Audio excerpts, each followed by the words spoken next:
Right now with CPA and tax expert Paul Dion. Now, Paul, coming from the mortgage side of things, we deal with self-employed borrowers and even W-2 borrowers all the time. And as you're unraveling their income situation, tax returns sometimes get a little messy. Why is it so important, if you're going through the process of purchasing or selling a home, to connect with your tax advisor right up front? I think it's really important to do so because you're going to be asked, especially as a self-employed individual, you may get asked for the CPA to write a letter to the underwriter explaining how long the person's been self-employed. You may get calls about the fact that there's issues with tax transcripts, which can be a problem with the IRS. Some of those can be solved with the advisor, some cannot. But if you get the CPA or tax advisor involved early enough, you can avoid the panic attack. I've got some calls sometimes that they tell me, we're having a closing tomorrow morning and we need X.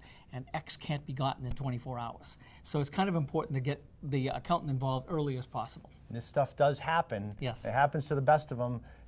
Biggest piece of advice I have from the mortgage side is connect up front. Get all the paperwork out of the way. It might feel like you're giving them your whole life, but it's got to be done. Do it right up front. Right. Also, the other thing that you would know as a mortgage broker, I don't know what the timing is.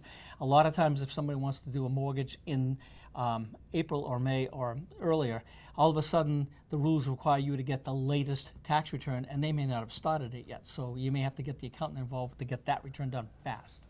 Bottom line is you have to have your CPA connected into the whole process.